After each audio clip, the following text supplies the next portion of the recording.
na ngeen def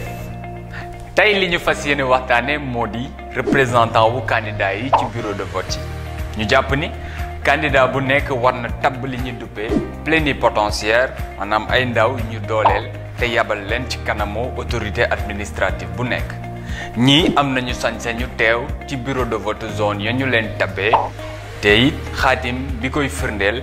dinañu ko xamle ci fanweeri fan ak ñett laata bisu élection yi xaatim bi tax autorité bi mën a laaj plénipotentiaire bi liste représentant wu candidat yi dinañu ko jébbal lu mu sori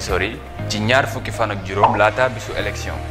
lii représentant bi war a jébbal ci kanamu Sénat wala autorité administrative bi moo di turam santam ci li mu yëngu tur ba mu bindoo ci liste électorale yi wala numéro récépissé ba mu bindoo